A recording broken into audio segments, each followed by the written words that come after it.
Well, I was just fixing to ask, whatever suits you, Mr. Waters, it sound like it's y'all's night. What suits y'all? About number 10A. About number 10A.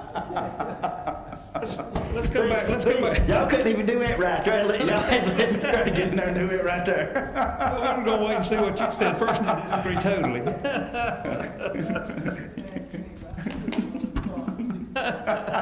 I'm about Miss Floyd. We start with 16.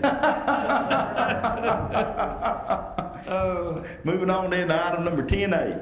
Are you sure? R20, for the time being. R2015-057, the resolution of the Anderson County Council asserting non-participation in the refugee resettlement project. Ms. Wilson, Mr. Allen, Mr. Crowder. Who wants to go first?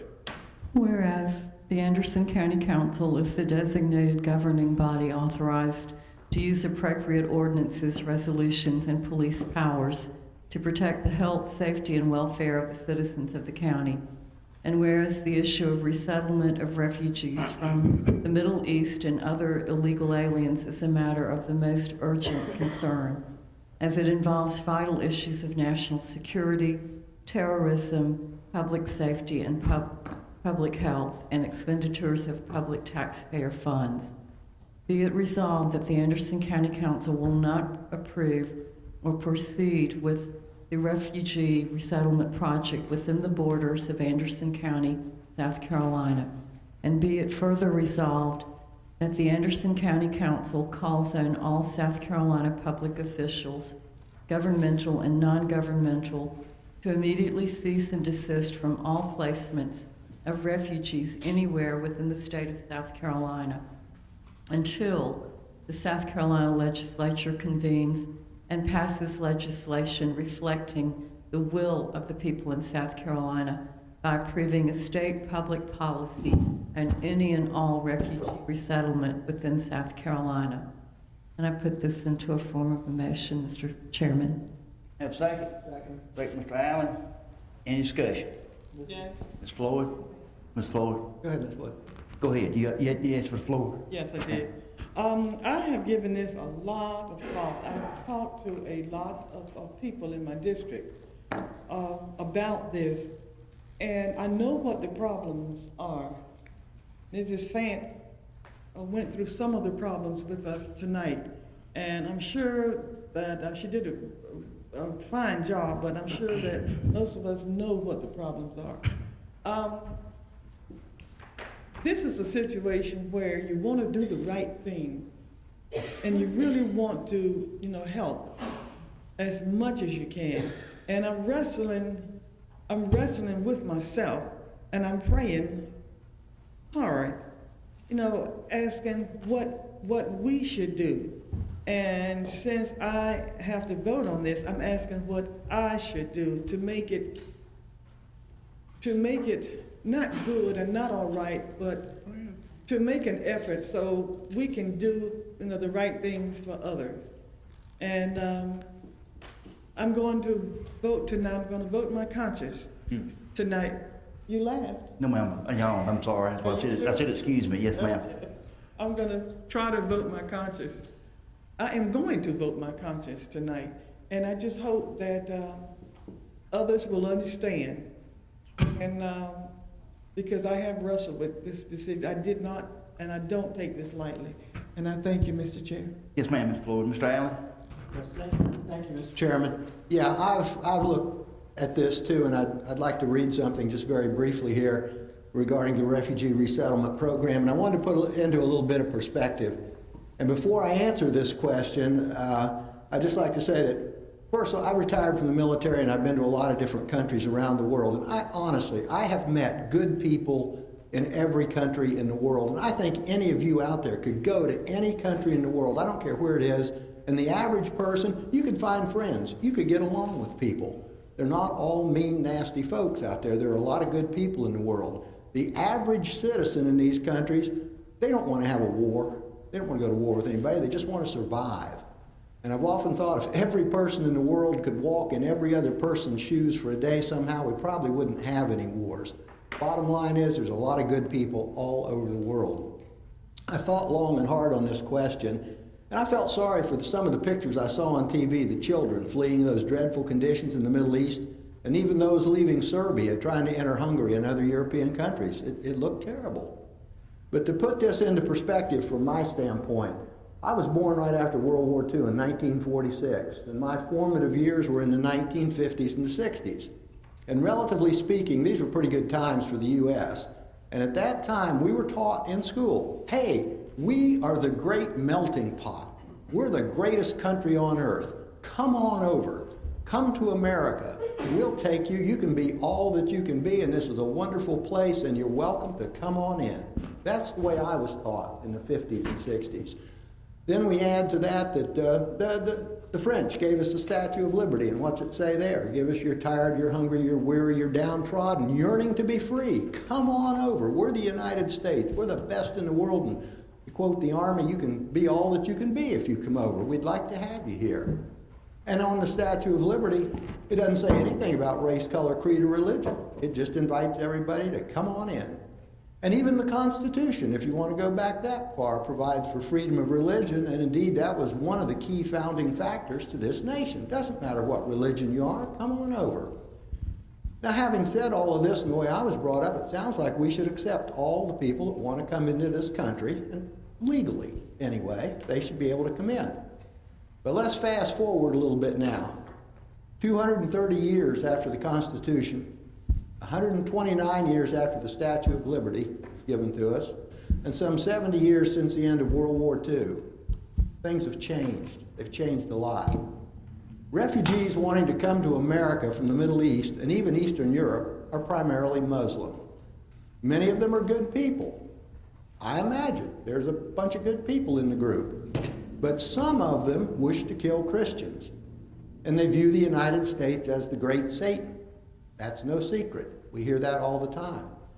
The problem I have is we have no way of vetting these people that are wanting to come into the country, or of determining, in other words, the good from the bad. One photo I saw of refugees walking down a road in Hungary on their way to Germany, and this was a Hungarian news outfit that had taken this picture. As far as you could see down the road were refugees, some of them pushing babies in baby carriages. They were all men. They were all between the ages of about 20 and 40. They were all well-dressed, and they all looked pretty darn healthy. Where were the women in this refugee group? I don't know. We have in this country a porous southern border. Everybody's familiar with that. That's one problem that we have. We don't know who or how many or what's coming across the southern border. We've got little control over who or how many aliens have entered this country. Nor do we know how many of those are radicals wishing to possibly initiate jihad or pull off whatever type of terrorist activity they might have in mind. Our southern border situation is bad enough without allowing more refugees from Muslim nations to enter without proper vetting. Some of them may be quite good and would be an asset to the United States, but how many others have a different idea? I have no problem with anyone's religion until it gets to the point where one of their options is to kill those who do not believe the same way they believe. Then I have a problem. From a security standpoint, Mr. Michael Steinbach, he's assistant director of the FBI, states it is not possible to vet these refugees. He further states terrorist organizations have publicly stated they are exploiting the refugee program to travel to the West. In other words, they're infiltrating terrorists into these groups coming to the West.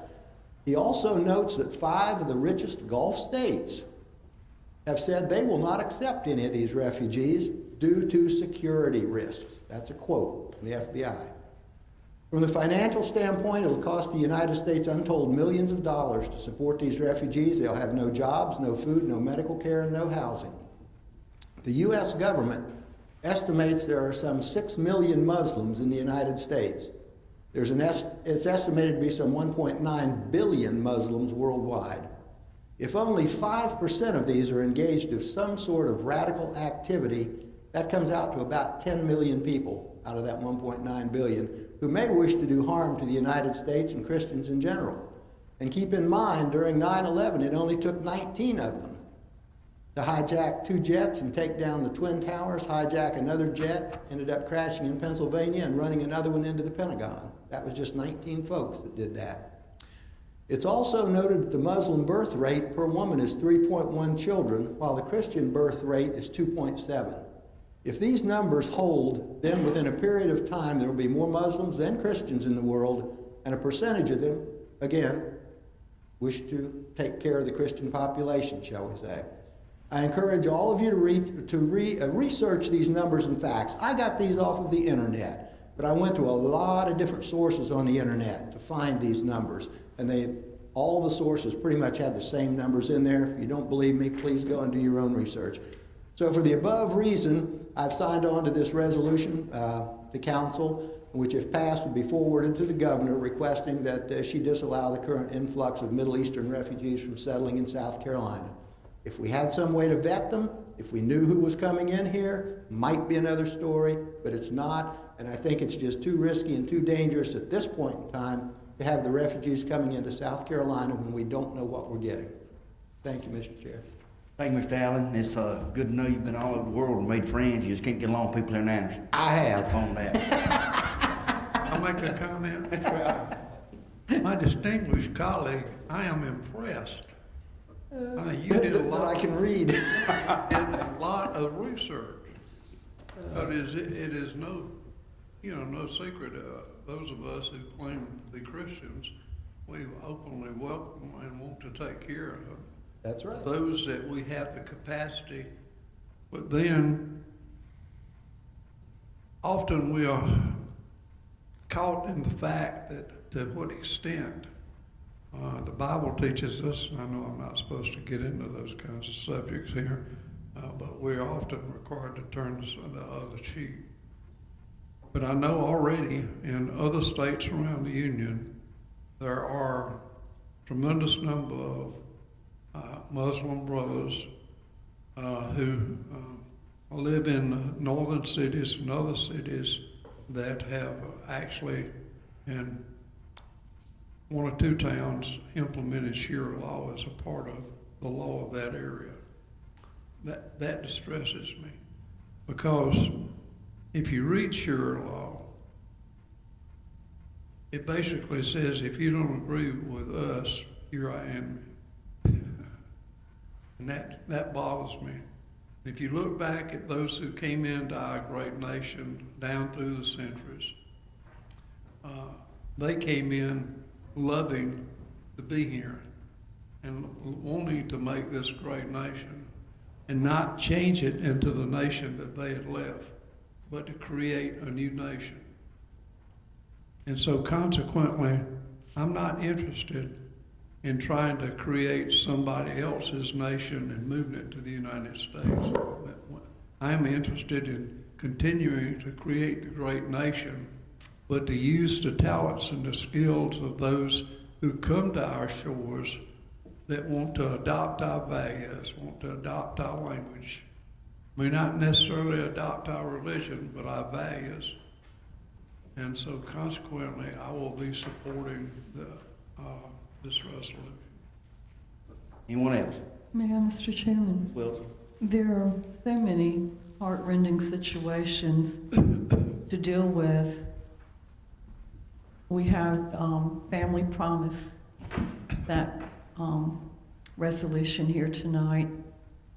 That requires so much of us to take care of those dear people. But what really is alarming is when DMV in our own county requires people to remove their hats for their license renewal pictures, but yet someone in a burqa with just the little eye slits is not required to do that.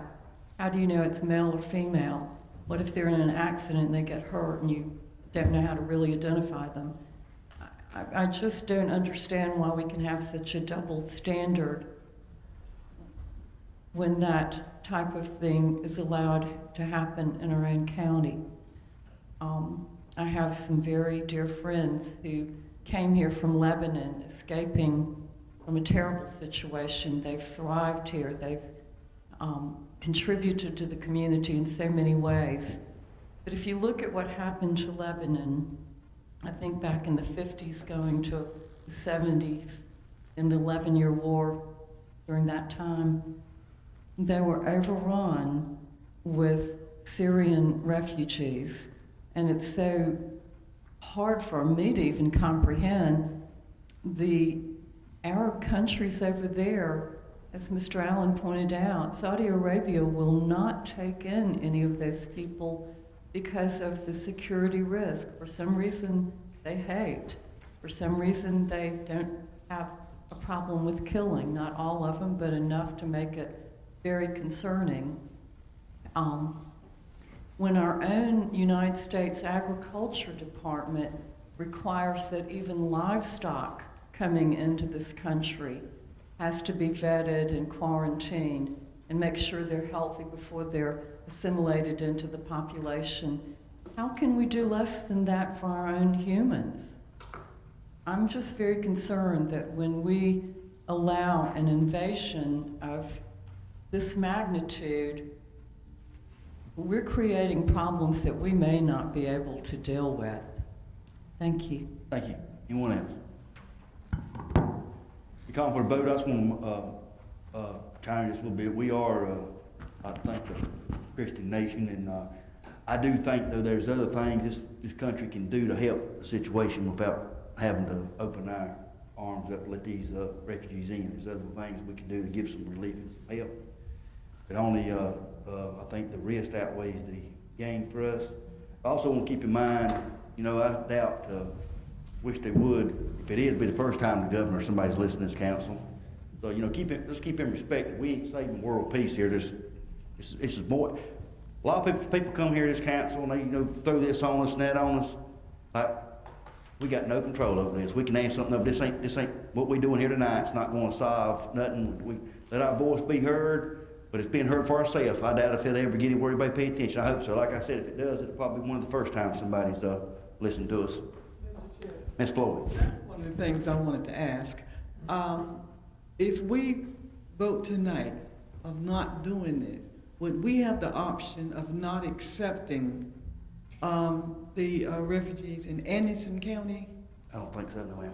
Okay, we don't have that. Okay. All in favor of the motion, show of hands. You mind stating that again, Ms. Wilson, the motion? Just a motion. You ain't got to read the whole thing, just the...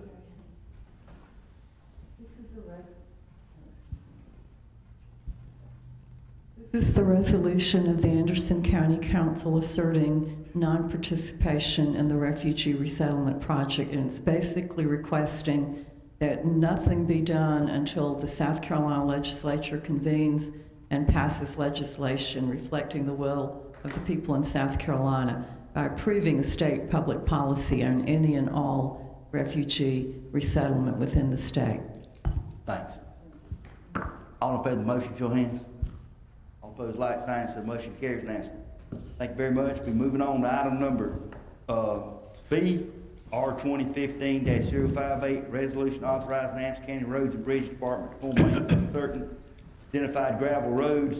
Going back to our ordinance we passed here several weeks ago, we have a motion moving us forward. I'll make a motion, we move. Crowder makes the motion move forward, so Ms. Wilson seconds it. Any further discussion? All in favor of the motion, show of hands. All opposed, like sign, so the motion carries unanimously. Moving on, item number 11, appointments. If y'all ain't got no objection, if something's added, I'm gonna go down, shorten things up. We'll go up what we got on our thing here. Ms. Wilson, I think District 7, you got somebody here? Go ahead, Ms. Wilson. May we, would y'all accept my nomination for Mrs. Carolyn Cooley to go for the Citizen Advisory Zoning Committee, District 7, and Mrs. Marcia J. Smith for District 7 ATAX Committee. And I put that in the form of a motion, please. Have a second. Second. Thank Mr. Allen. Any further discussion? Hearing none, all in favor of the motion, show of hands. All opposed, like sign, so the motion carries unanimously. I think next, Ms. Floyd's got a farmer's market. I believe, Ms. Floyd? Yes, I do. I would like to recommend that Bobby Simmons be placed on the Farmers Market Committee for District 2. Second. Second, Ms. Wilson. Any further discussion? All in favor of the motion, show of hands. All opposed, like sign, so the motion carries unanimously. Are there anybody else got any appointments tonight that wasn't on the agenda, that something forgot, accidentally left off or something? We good? Okay, save a little time on that. Request for council members. Mr. Waters. I have two. Can I bring both of them in the form of a motion at the same time? Okay, I have one to transfer funds from the recreation fund to the grounds, $3,100 or $3,120, and then appropriate $5,000 to the Wren Fire Department. I bring that in the form of a motion. Have a second? Second. Wilson, any discussion? Yes. Ms. Mr. Floyd? Waters, I didn't understand what you said on the first one. Okay, right here it says internal transfer to building and grounds from the recreation department for Hurricane Springs maintenance, How much was it? $3,120. Okay. Have a motion, say any discussion. All in favor of Mr. Waters' motion, show of hands. Those lights, so the motion carries unanimously. Mr. Allen? Hurry up and go through some things. Yeah, I'd like to do two also. The first one I'd like to do out of my recreation funds for Shalom House Ministries, $500, and for the Upstate Equine Council, $2,000. I know they asked for more than that, but I'm running a little short right now, so I'd like to do those two, put them in form of a motion. Have a second? Second. Second, Mr. Cole. Any further discussion? Mr. Chairman, may I? Ms. Wilson? I serve on their board and as a volunteer, so I have to abstain. She need to get up, leave, Mr. Carmen. That would be the preferred Okay. procedure. If you wouldn't mind, step outside, Ms. Wilson. Got several more, maybe. Thank you. I'm just going to call them. All in favor of the motion, show of hands. All opposed, like sign. So the motion carries unanimously. Ms. Wilson, recusing herself, so she steps outside.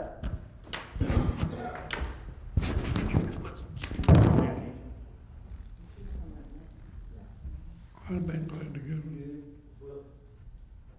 Hang on a minute, Ms. Wilson. Hang on just one second. Just one second. If y'all don't mind, I'm gonna do something a little bit different. That way, she won't have to be getting up and down. Does anybody else have gonna make a motion to give anything to the equine thing that she's on? Mr. Chairman, I'll appropriate $1,000. Okay, Mr. Cole will appropriate $1,000 to the equine. Have a second. Second, Mr. Allen. Any discussion? All in favor of the motion, show of hands. All opposed, like sign, so the motion carries unanimously. Anyone else? She'll be able to stay now.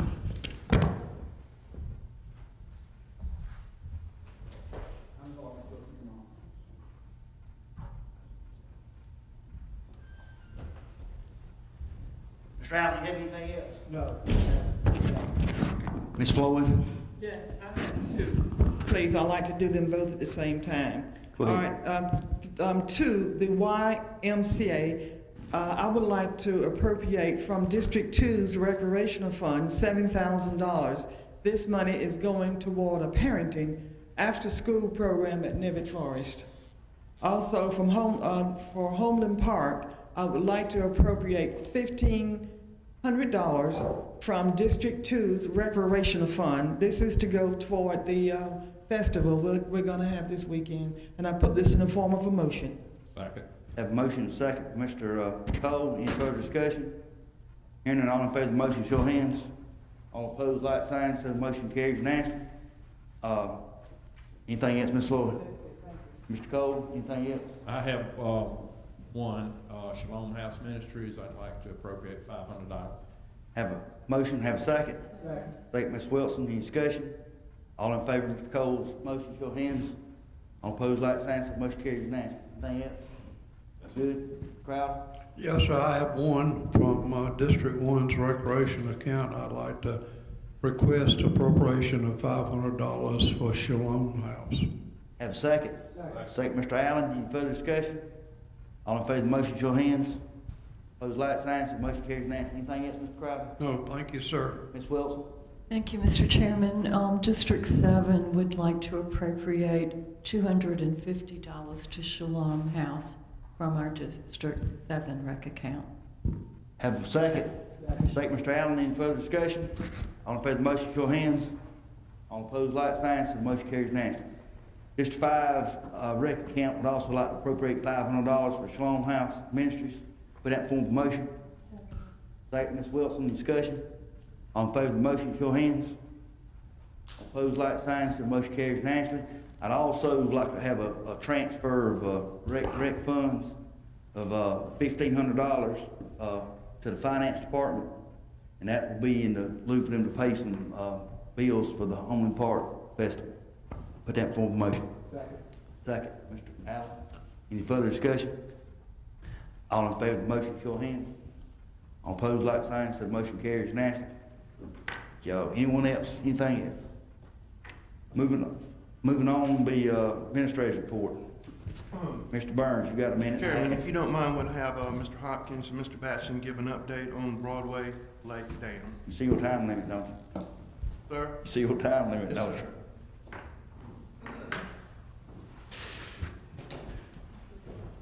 Why is Clemson playing Finance tonight? department. It wouldn't get left off the agenda, so I want to make sure they get the money this week.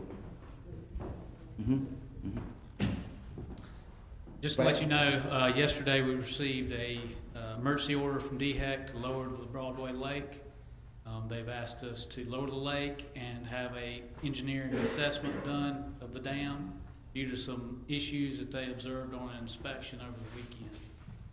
It appears they're doing inspections all over the state of significant and high hazard dams, which Broadway Dam is a significant hazard dam.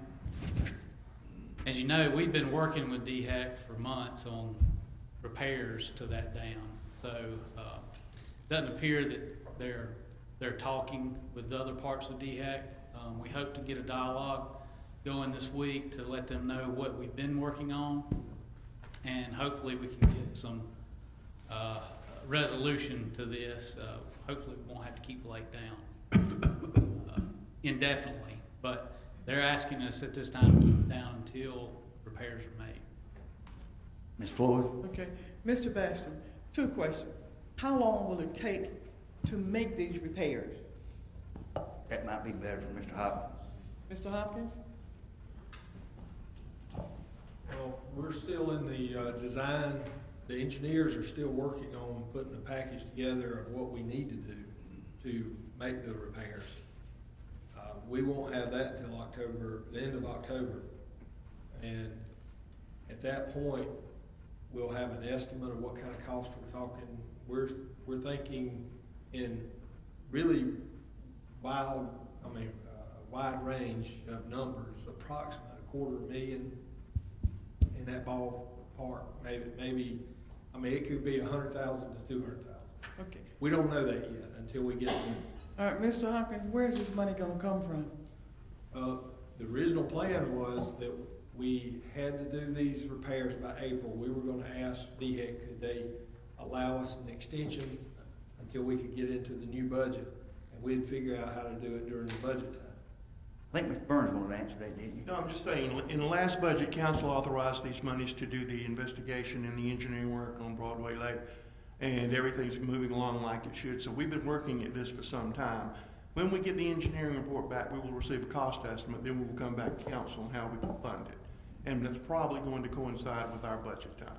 Can I? Go ahead. Okay, one more question. We've had some problems at the lake, on the dam thing. Suppose we're cited for those problems, then are we gonna be in trouble? Well, we technically have been cited. But it's been a friendly conversation with DHEC, working through John's office on making these repairs, but they are insisting that we make them. See, I thought this was a byproduct, for a better word, of the rainstorms that we had.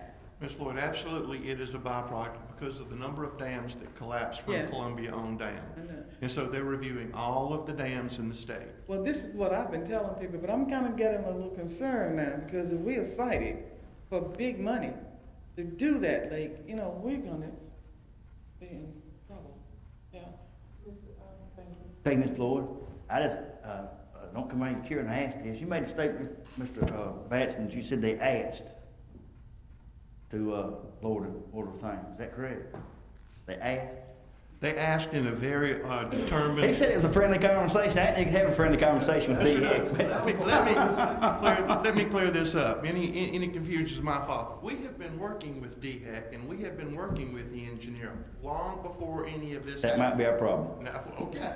Now, we believe and we know that the people at DHEC we've been working with haven't talked to these DHEC people, or they would be aware of this.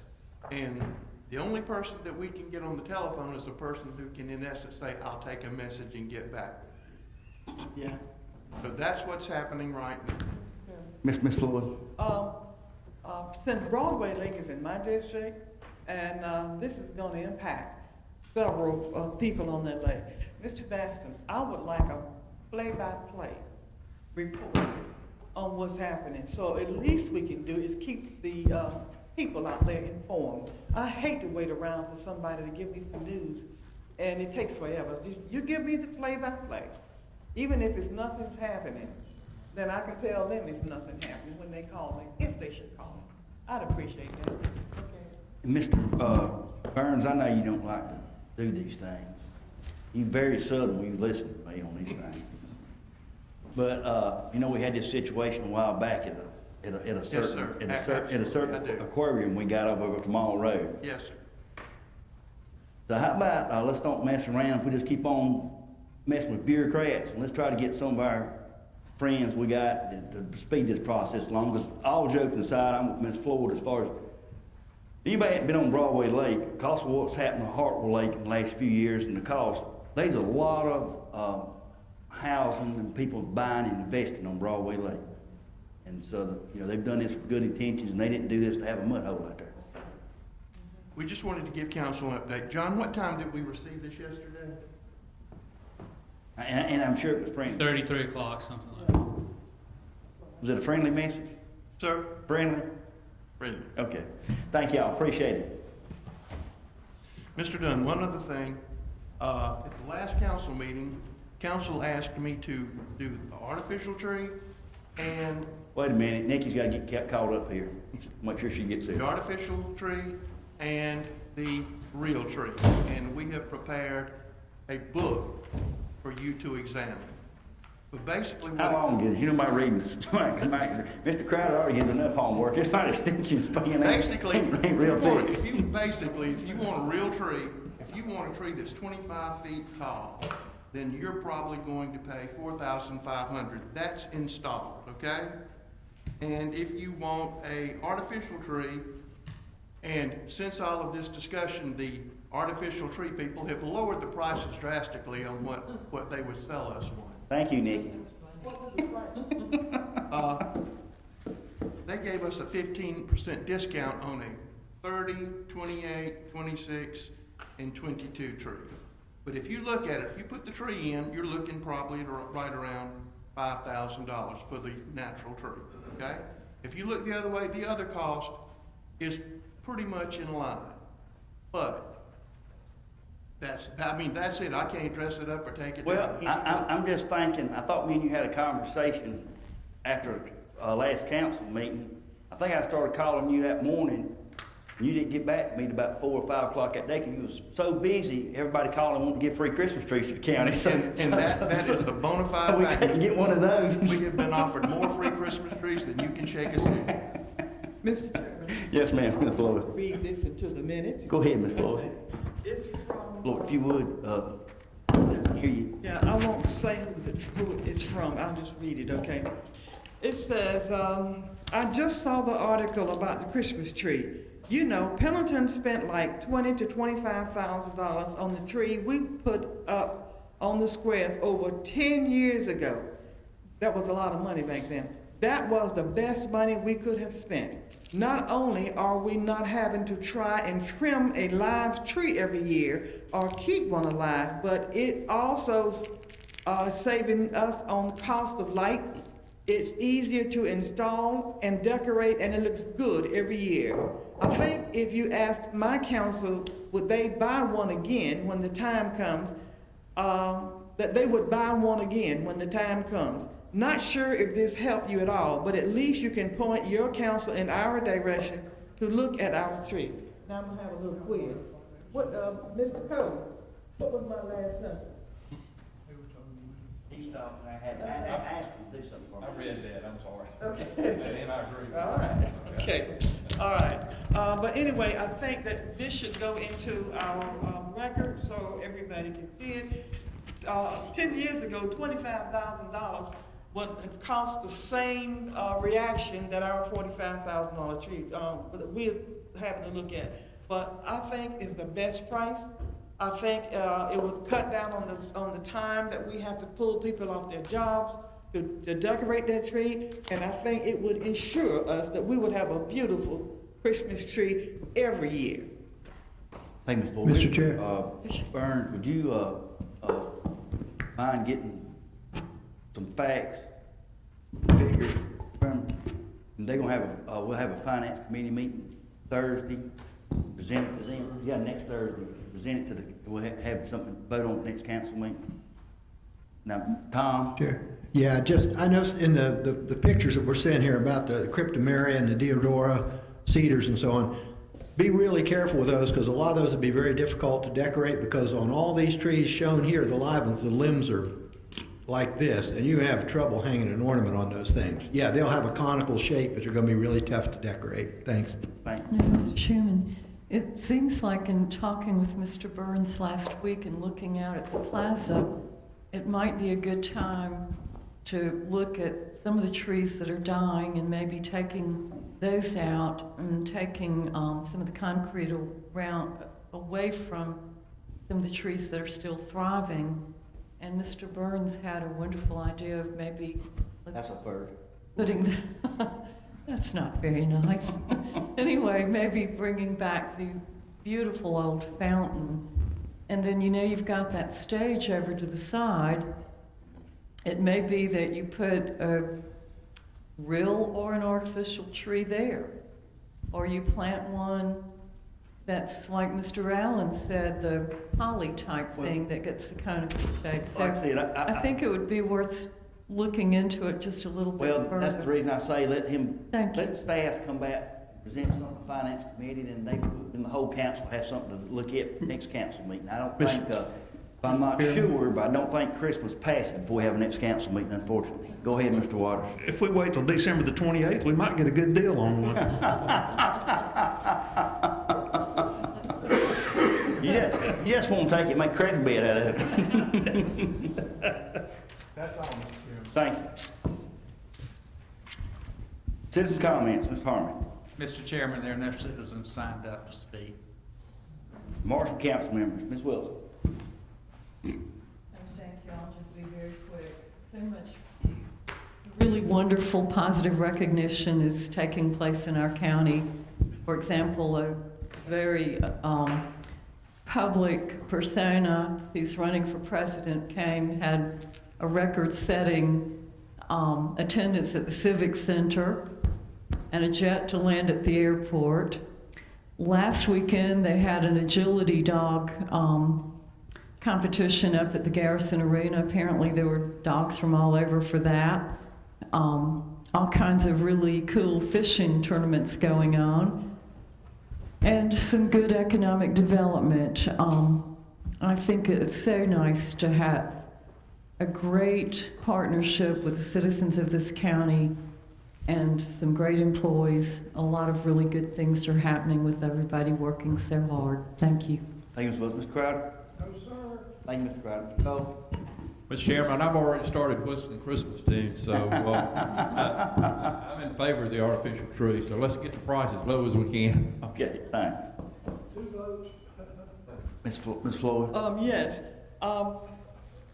At the last council meeting, we were given something on the rails, the train rail that could go from Charlotte to Atlanta. And I think we have an opportunity to get in on this. And I think it's a good idea. Mr. Burns? Yes, ma'am. I would like for you to please research that a little bit more I read once about a fast speed train coming this way, and Anderson County was out of it. They did not have us listed as a place to stop. With your permission, I placed that information in council's box. And in that information, it outlines 4 possible routes. And one of those routes comes right through Anderson. We're keeping our eye on that. If they have any information sessions, we will attend, and Good. we will make Anderson County's wishes be known. And I want to go with you Fine. when you attend, okay? Yes, ma'am. A couple of years ago, the man from Appalachian's Councils of Government, what's his name? Joe Newton. No, Steve? Steve Fellows here, Steve.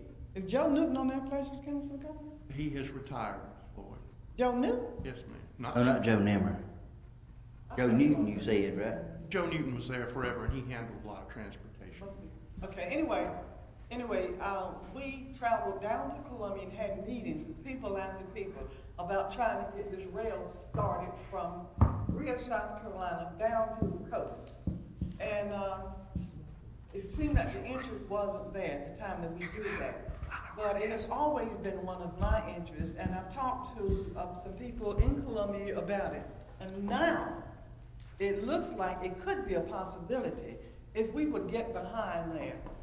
Just think about the meetings in Columbia that we could attend, and without having to drive our cars or getting up at midnight to get down to Columbia on time and find a parking space. I am fully in favor of that one, Mr. Burns, and if you could call Joe Appalachian's council to see where that's headed now, you call Steve, that's his name. If we can call Steve to see where that stands now, that would be a good thing. Anderson County doesn't need to be left out of anything anymore. We've paid our debt of being, our dues to be a part of it. That's why I wanted council to be aware. Thank you. Thanks, Ms. Floyd. Mr. Allen?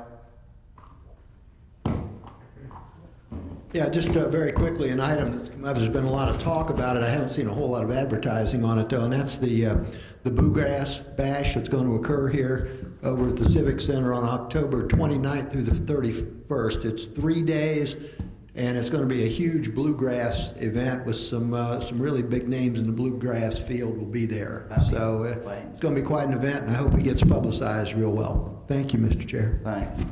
I did. Go ahead. I didn't get one of those in mine. Did all of y'all get one? The blue. Okay, all right. Now this is not an Anderson County event, is it? I don't care. They have weddings over there too, but it ain't Anderson County. Okay, but this is not an Anderson County. This is a private thing. Is it not, somebody please? Yes, ma'am. It's a private thing. Yeah. I think we're helping out with some things. Trying to get something, hopefully,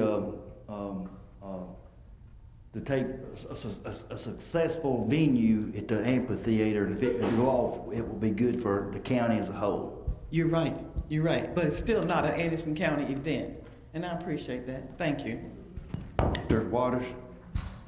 All is good. I think in the morning we got to be up early to be out at Green Pond, don't we? I know I do. At what, 4:30? You need to be there no later than 5:45. Okay. And that'll be Dale Gilbert will be having us on. Would you explain? You know more about the details. That will be the official start of the American Bass Anglers Fishing Tournament at Green Pond Landing. Channel 4 will be there live at 5:45. At 7:30, they will have the official opening, and they will have a parade of over 100 boats carrying different flags. And so that's all going to take place right at 7:30. But Channel 4 will be there much earlier, and possibly some others will be there. And the tournament already has 205, but I think it's closer to 300. Last night, the board of directors and those officials had dinner at Broadway Lake, at our facility on Broadway Lake, so we were able to show off Broadway Lake a little bit. Tonight, you have over 600 anglers at our Civic Center having a dinner there in preparation for the tournament starting tomorrow, and it will last through Thursday, and it will last through Friday. Final weigh-in, I believe, is Friday. All weigh-ins will take place at Green Pond Landing, and events will be inside the Civic Center for the next 3 days. They already have it's the Ram Dodge series, so they have a whole lot of trucks that you can go over there and purchase if you're so inclined. All right, I think that's all I have, Mr. Thank you, Mr. Waters. A few quick things. We all go home tonight and keep our thoughts and prayers. We had the honor, unfortunately couldn't make it out this afternoon because of the council meeting completely, but they had the walk to honor the fallen firefighters, EMS, and police officers, deputies, the Civic Center. So let's keep all those families and thoughts and prayers, and hope the good Lord protects our men and women who protect us and their families. I also want to remind council members, Innovate Anderson meeting Thursday morning. If you can make it, really appreciate it. And Mr. Brown, we got to keep our talk. Mr. Brown, I know where you at on the committee at the airport thing, but I know we're working on getting the engineering thing on that. But we need to look at something about a sign out there. That's a attainable project that can be done, and that's something we need to do. A nice sign out there recognizing the airport. There's a lot of business going on out there now. Mentioned a while ago, the jet coming in for presidential candidate, but we need a nice sign. They've had designs drawn for 3 or 4 years out there before that, but there's never been money for it. Well, we need to get a price. We need to get a true price. I think some of these people, you ain't got to spend $100,000 to get a nice sign. Keep in mind, council members, hopefully by if you go off on a tangent, we might get another discount. If we'll keep in mind, hopefully next council meeting we'll have hopefully a study, the EMS, to vote on a proposal. We've gotten. Want to commend our Convention and Visitors Bureau, our Economic Development staff, our Parks and Recreation Department, Mr. Burns and the rest of the staff. It's 2 years to name. I think they just landed 2 more tournaments this week for Lake Hartwell at Green Pond. First run of County Council said Lake Hartwell is to me is an unhidden crown jewel of Anderson County. Hadn't been done or pushed. We're finally starting to see some stuff and activity out there. And I'm going to throw no numbers, but there's no doubt about the facts, the economic impact it has on Anderson County as a whole. Shines a bright, shining light on us, and good to see that and more to come. Last but not least, hopefully in the very near future, fellow council members, hope y'all be thinking about this, keeping this in mind. I'm a firm believer, you're not moving forwards, sitting still, you're backing up. I want y'all to look at what's happening around us with economic development. We can all pat ourselves in the back. We've done it. This council's done good. This staff's done good and all. We need to be very aggressive. Other counties around us are being aggressive. We need to be proactive. Get some things going out here and let the people know we're going to be proactive in it and get some things. I'm very encouraged about some things, and I hope very soon to be bringing some stuff before council to be looking at. Our citizens need good jobs. Can't have too many. Ms. Floyd. Does this include maybe, hopefully, prayerfully, a hospitality tax? So we can build some places for people to come when they bring their families to enjoy the quality of life in Anderson that we have here to offer? That's up to you, council member, to do it on that. Hearing that, my time's included. We'll meet